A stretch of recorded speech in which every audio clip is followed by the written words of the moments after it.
Bueno, cuando nosotros hablamos del universo, decimos que el universo está formado por dos cosas que son fundamentales, ¿no?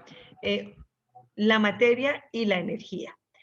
Primero que todo, cuando hablamos de materia, decimos que materia es todo lo que tiene masa, peso y volumen.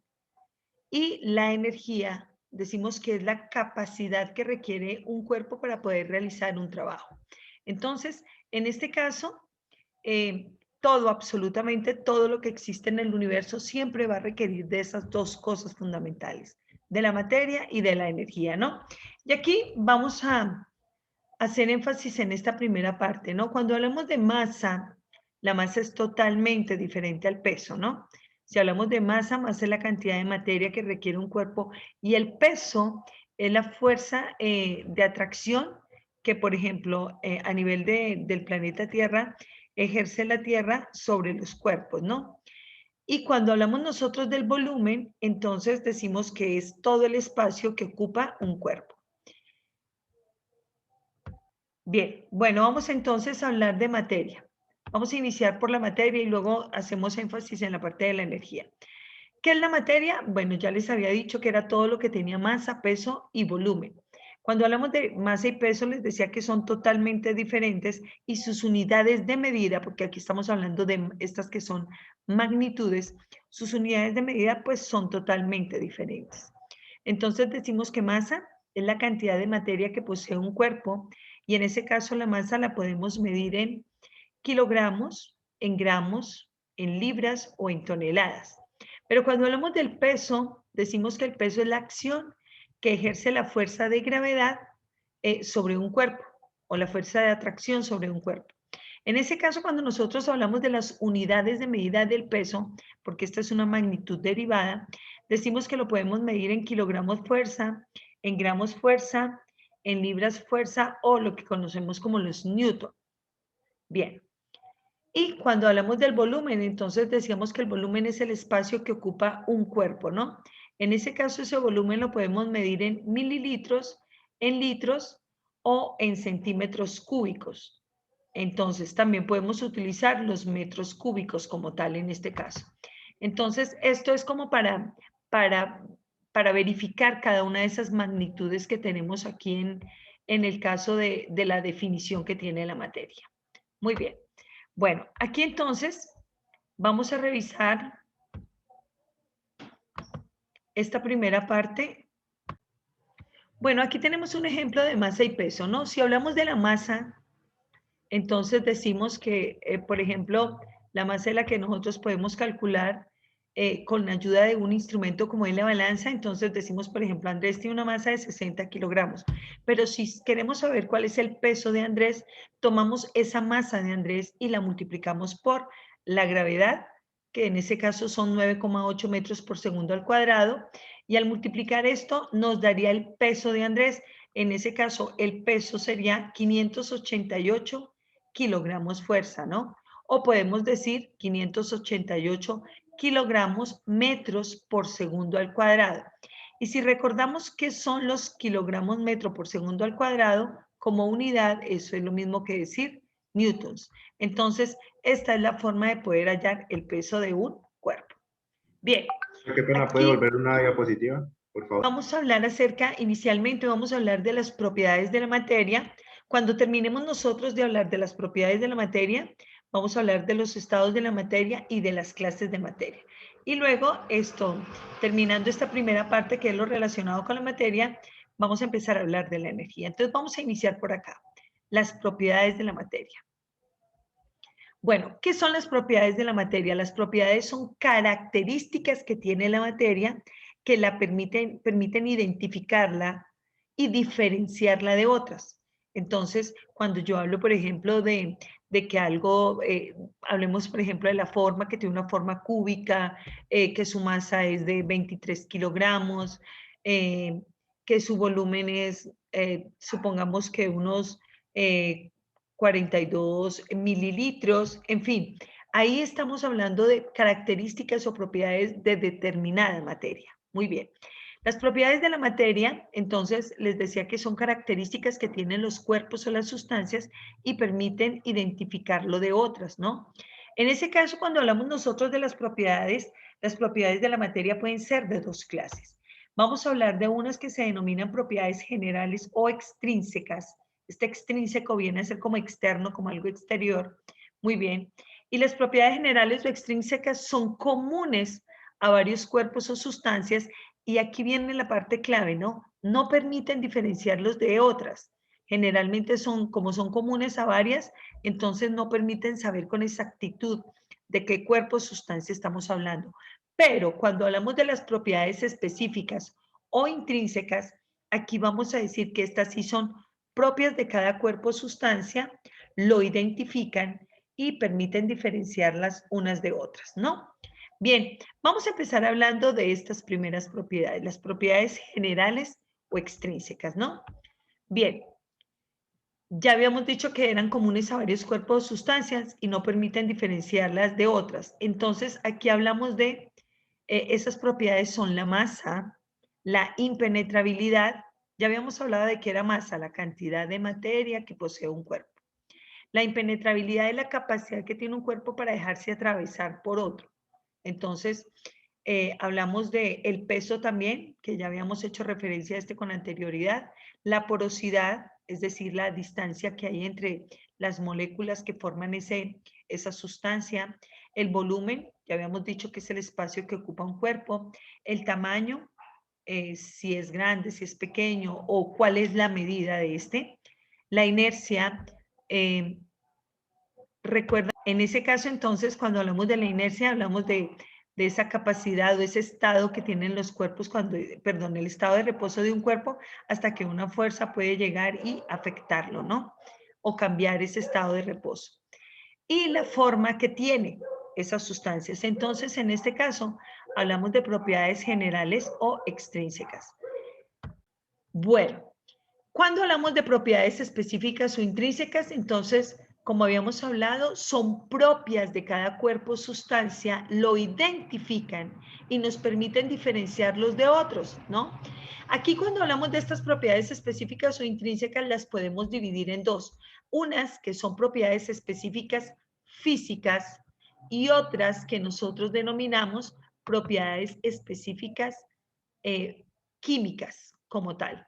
Entonces, aquí vamos a empezar a hablar. Si nosotros hablamos de estas, las específicas físicas son aquellas que se pueden observar, se pueden medir, son cuantificables, ¿no? Y aquí tenemos las propiedades específicas químicas, que es la capacidad que tienen las sustancias para reaccionar y transformarse. Vamos a empezar hablando de estas, de las propiedades específicas físicas. Muy bien. Estas a su vez se pueden subdividir en otras dos. ¿Cuáles son?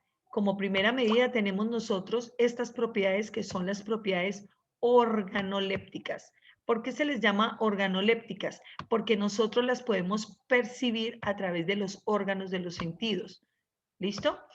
Entonces podríamos hablar del color, del sabor, del olor o el aroma, la dureza, la textura y el brillo. Estas son propiedades específicas organolépticas. Muy bien. Y las otras propiedades específicas físicas que nosotros podemos medirla con ayuda de algunos instrumentos son la densidad, o sea, la relación entre la masa y el volumen, la solubilidad o esa capacidad de disolverse en determinadas sustancias, la elasticidad, es decir, cuando un cuerpo tiene la capacidad de cambiar su forma cuando una fuerza actúa sobre este, pero vuelve a su forma original cuando se deja de aplicar la fuerza, ¿no? La maleabilidad, hablamos de maleabilidad cuando esa sustancia es maleable, es decir, puede cambiar su forma, se puede moldear.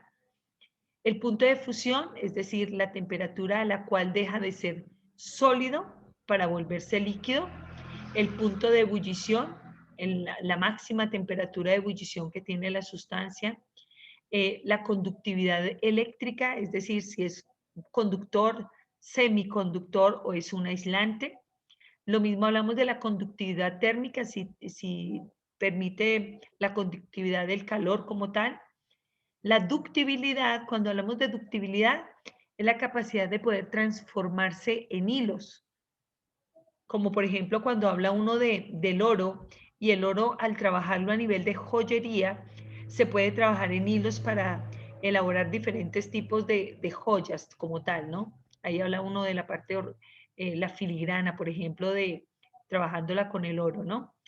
La fragilidad y la tenacidad. Estas son propiedades específicas físicas. Muy bien. Cuando hablamos de propiedades específicas químicas, entonces les decía que era la capacidad que tenían para poder reaccionar y transformarse en otras sustancias, ¿no? Es decir, cuando la sustancia deja de ser lo que es y cambió a otra. Por ejemplo, en ese caso hablamos de la combustión. Cuando hablamos de la combustión es cuando se deja quemar y se transforma, por ejemplo, en carbón, en ceniza o en algún tipo de gas. Entonces, hablamos de la combustión. La fotosíntesis, aquí podemos hablar nosotros de ese proceso que realizan las plantas, eh, donde toman el dióxido de carbono a través de sus hojas y a través de sus raíces toman agua y minerales, y gracias a la luz solar y a la clorofila pueden transformar esas sustancias en azúcares que utilizan ellas en sus procesos químicos internos, o que en la fabricación de las frutas, por ejemplo, ¿no? O en el néctar que tienen sus flores. Aquí hablamos de un proceso químico muy interesante que ocurre a nivel de las plantas. Otro es la oxidación. Cuando ustedes dejan un metal a la intemperie, piensen por ejemplo en el hierro a la intemperie, ese metal se combina con el oxígeno y ahí se forma lo que es el óxido como tal, ¿no? Entonces hablamos de la oxidación. La respiración, si hablamos de la respiración, por ejemplo, en el caso de nosotros tomamos el oxígeno.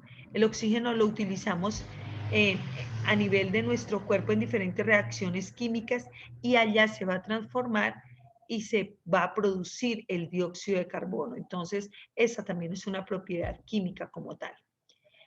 La reacción ante los ácidos y la reacción ante las sustancias básicas. Bueno, estas son entonces las propiedades de la materia.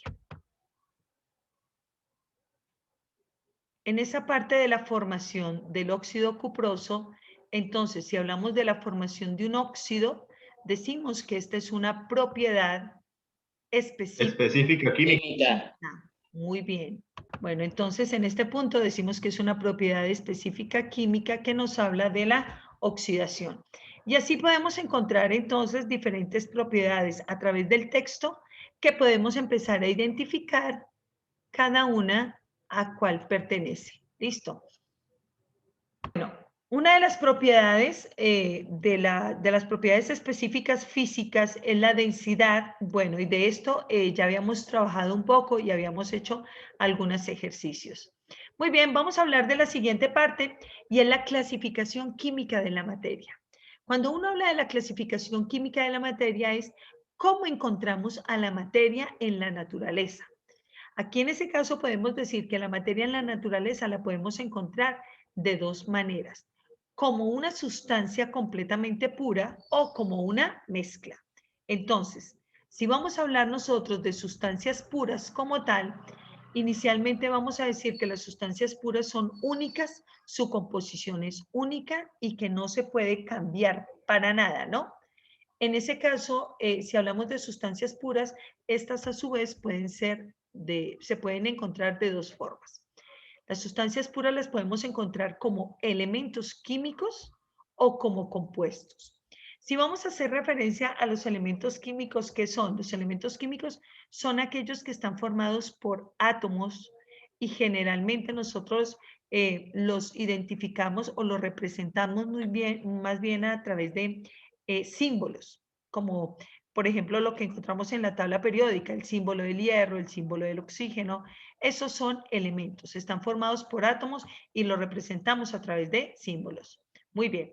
Aquí en ese caso, si hablamos de los elementos, en la tabla periódica los tenemos organizados como los gases nobles, los metales, los no metales, los metaloides o anfóteros, ¿no? Muy bien, esos son elementos. Cuando hablamos de compuestos, los compuestos están formados por dos o más elementos químicos. Y aquí vienen a formar lo que nosotros conocemos como moléculas. Igual, su composición es única, no puede variar. Entonces, aquí encontramos, por ejemplo, al agua, que está formado por 2 átomos de hidrógeno y 1 de oxígeno. La glucosa, que en su composición tiene carbono, hidrógeno y oxígeno, ¿no? Tiene 6 átomos de carbono, 12 átomos de hidrógeno y 6 átomos de oxígeno. O el amoníaco.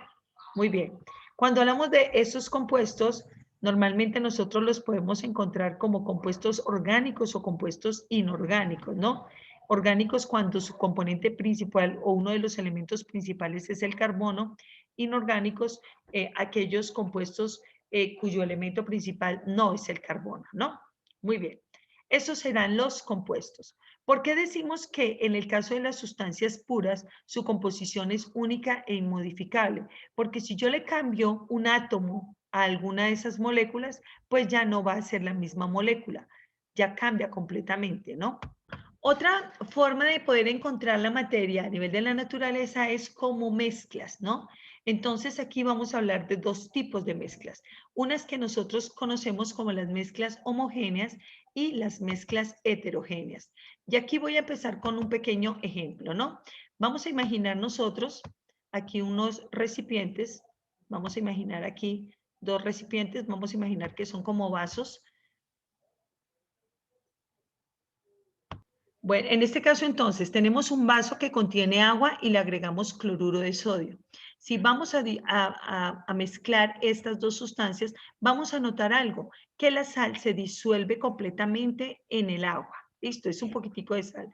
Pero en este caso, si le agregamos arena al agua, vamos a notar que en el momento de mezclar, la arena no se disuelve en el agua, no tiene solubilidad, es decir, y nos va a quedar aquí en el fondo, es decir, no se va a disolver y nos queda aquí, se sedimenta, queda aquí en el fondo. Listo, muy bien. Entonces aquí vamos a esta siguiente parte. Cuando yo la voy a observar aquí, en este punto, en el del cloruro de sodio o la sal en el agua, aquí vamos a ver una sola fase. Mientras que acá, en el caso de la arena con el agua, aquí vemos una sola fase. Aquí vamos a ver 2 fases. Una fase es la arena y la otra fase es el agua. Entonces aquí vamos a ver 2 fases. ¿Qué es lo que ocurre? Cuando hablo de mezclas homogéneas, mezclas homogéneas es cuando al unir 2 o más sustancias, siempre vamos a ver una sola fase. ¿Listo? Aquí en ese caso hablamos, por ejemplo, la limonada. Bien, cuando nosotros hablamos de la limonada, entonces en la limonada agregamos agua, azúcar y limón como tal, pero cuando ya la preparamos, vemos solamente una fase. Entonces unimos 3 sustancias, pero cuando las mezclamos, solamente se ve una fase, entonces decimos que eso es una mezcla homogénea. Si yo hablo del agua y la arena, aquí vemos 2 fases, entonces eso es una mezcla heterogénea. ¿Por qué? Porque al unir 2 o más fases, al unir 2 o más sustancias, se van a ver 2 o más fases, ¿no? Muy bien. Aquí hablamos de, otro ejemplo de esto sería el agua con el aceite, que no son solubles y siempre vamos a ver las 2 fases, o un salpicón como tal, ahí vamos a ver las 2 fases. Bien, bueno, esos son ejemplos de mezclas homogéneas y ejemplos de mezclas heterogéneas. Pero si hablamos un momentico, cuando nosotros hablamos de las mezclas heterogéneas pueden ser a su vez de diferentes clases, ¿no? Hablamos nosotros de las suspensiones. ¿Qué es una suspensión? Una suspensión es cuando yo tengo aparentemente, como en el jugo, yo tengo aparentemente, si yo dejo el jugo que se repose un tiempo, se me va a separar en 2 fases. Entonces tendría yo una mezcla heterogénea. Pero yo cojo, le coloco una cuchara adentro y lo mezclo, lo agito y lo vuelvo una mezcla homogénea. A eso lo llamamos nosotros suspensiones. ¿Listo? Cuando aparentemente se ve heterogéneo, pero luego de cierto tiempo lo puedo mezclar y se vuelve automáticamente homogéneo. Las emulsiones, aquí podemos hablar en el caso de las emulsiones igual, cuando presenta una característica similar, ¿no? Es decir, inicialmente se ve como si fuera heterogéneo, pero con el paso del tiempo se vuelve homogéneo. Y hablamos de los coloides también, ¿no? Cuando hablamos de los coloides, por ejemplo, hablamos de el agua con el jabón. Si ustedes cogen agua y jabón y lo baten, se forma la espuma. Es decir, yo veo la espuma y veo el agua. Eso sería dos fases, como si fuera una mezcla heterogénea. Pero luego de cierto tiempo que yo dejo que se repose, automáticamente vamos a ver que esos coloides o esa agua jabonosa se ve como si fuera una sola fase, es decir, la espuma se pierde y ahí entonces hablamos de un coloide como tal. Hay algunos medicamentos, por ejemplo, como alguna que es la amoxicilina, hay una amoxicilina que viene como un polvillo, o por ejemplo algunas bebidas como malteadas, que uno tiene que primero disolverla, entonces si uno la deja reposar, uno las disuelve, pero si uno la deja reposar, al cabo de un tiempo se ven dos fases, y antes de poderla tomar, entonces uno debe volver a mezclarlo para que vuelva a quedar una sola fase. Entonces aquí, para volver a recordar, las mezclas homogéneas, entonces, que son las soluciones, se forman por la unión de dos o más sustancias y sus componentes no se distinguen a simple vista. Pero cuando yo hablo de las mezclas heterogéneas, si unimos dos o más sustancias, sus componentes se pueden observar a simple vista. ¿Listo? Muy bien. En ese caso, vamos a revisar aquí un pequeño ejemplo para poder identificar, para que ustedes vayan identificando en cada ejemplo si es una sustancia pura, y si es una sustancia pura es importante que indiquen si es un elemento o un compuesto. Y en el caso en que la sustancia sea una mezcla, tienen que decirme si es homogénea o heterogénea de la materia.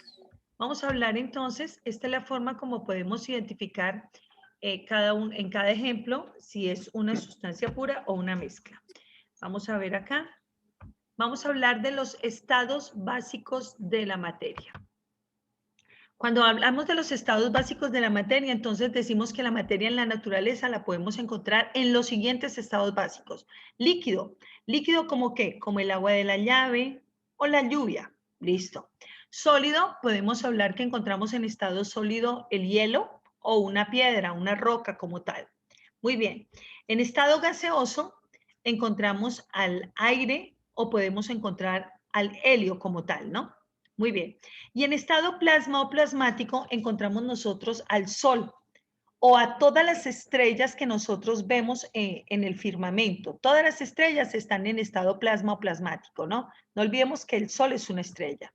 También podemos encontrar en este estado al fuego, el magma, el rayo o la pantalla de un televisor plano. Ahora, entonces aquí decimos que en qué estado encontramos la crema dental o en qué estado se encuentra la gelatina. Cuando hablamos de la crema dental, tiene un estado que no es ni completamente sólido ni completamente líquido, es decir, tiene un estado intermedio, ¿listo? Estos los llamamos estados intermedios, no es ni completamente líquida ni completamente sólida. Entonces, aquí vamos a hablar de otros estados de la materia que los llamamos estados intermedios. A ese estado, que no es ni completamente líquido ni completamente sólido, lo llamamos el estado coloide o pastoso. Por eso es que en algunos países escuchamos hablar no de crema dental, sino de la pasta dental.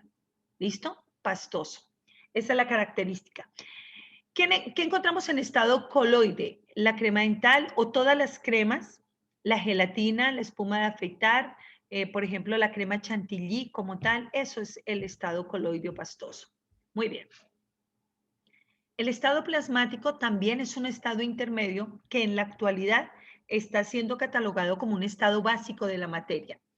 ¿Qué encontramos en estado plasmático? El sol, el rayo y el fuego. ¿Por qué? Porque aparentemente las partículas estarían como si fueran sólidas, pero como están elevadas a altas temperaturas, ok, aquí hablamos del estado plasmático, decimos que las estrellas que están elevadas a altísimas temperaturas aquí en ese caso sus partículas quedan fuertemente ionizadas. Cuando hablamos de ionizadas es que quedan cargadas esas partículas. Entonces, el estado plasmático es un estado intermedio entre el sólido y el gaseoso. ¿Listo? Donde las partículas están a altas temperaturas, no altas, a altísimas temperaturas y fuertemente ionizadas. Entonces encontramos como ejemplo el sol, el rayo, el fuego, el magma como tal, ¿no? Y tenemos otro estado intermedio, que es el estado vesicular. Cuando uno habla del agua en las nubes, hay un punto donde el agua no es ni completamente líquida ni completamente gaseosa. Y a ese estado lo llamamos el estado vesicular. ¿Listo? Entonces, ese es el estado básico de la, perdón, el estado intermedio y es el estado... ¿Profe? Entonces decimos que los estados intermedios de la materia son el estado vesicular, el estado coloideo pastoso y el estado plasmático, ¿no? Pero de estos tres estados intermedios, solo este, que es el estado plasmático, ya está catalogado como un estado básico de la materia, ¿no? Lo que hemos visto aquí con anterioridad. Un estado básico de la materia que es el estado plasma o plasmático. Sin embargo, también podemos decir lo siguiente. Muy bien, aquí entonces encontramos esos estados intermedios. A nivel de laboratorio se han obtenido otros estados de la materia. ¿Cuáles son? Estados obtenidos a nivel de laboratorio, entonces hablamos del primero que es el condensado de Bose-Einstein, que se conoce también como el estado superfluido. ¿Listo? El estado condensado de Bose-Einstein, vea con quién arranca. Arranca siendo estudiado por Albert Einstein, y luego Bose prácticamente termina trabajando sobre esto. ¿En qué consiste este estado? ¿Han oído hablar del helio? Cuando hablamos del condensado de Bose-Einstein, entonces la experiencia a nivel de laboratorio fue coger helio, que se encuentra en estado gaseoso, y disminuirle la temperatura hasta casi alcanzar el cero absoluto. Cuando se tomó el helio en estado gaseoso, se disminuye la temperatura hasta casi alcanzar el cero absoluto, y en ese momento las partículas tienden a unirse. Se unen tanto que ellos decían que se veía como si fuera un superátomo. Y en ese caso, esas partículas dejan de tener esa característica gaseosa y se ven como un tipo de fluido como tal. Entonces, hablamos de como si fuera una especie de condensación. Entonces se veía como algo viscoso que podía deslizarse fácilmente por las paredes del recipiente que las contenía. Entonces, cuando hablamos del estado fermiónico, se trabajó directamente con potasio gaseoso. Se baja la temperatura hasta casi alcanzar una millonésima parte por encima del cero absoluto. Las partículas nuevamente tienden a unirse, pero aquí en ese caso la temperatura empieza a afectar no a los bosones, sino a los fermiones como tal. Entonces, por eso se le llama el estado Fermi o el estado fermiónico. Y hay otro estado que se está todavía investigando a nivel de laboratorio, que es el estado supersólido, ¿no? No es el sólido normal, es algo que se conoce como el supersólido, que se puede obtener a determinadas condiciones de temperatura y de presión a nivel de laboratorio. Pero ese está todavía en proceso de investigación.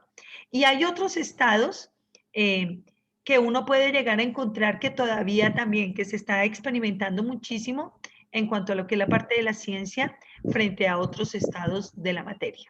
Bien, bueno, entonces ya sabemos que tenemos los estados básicos de la materia, que son líquido, sólido, gaseoso y plasma o plasmático, los estados intermedios y estos estados que son los estados que han sido obtenidos a nivel de laboratorio, ¿no?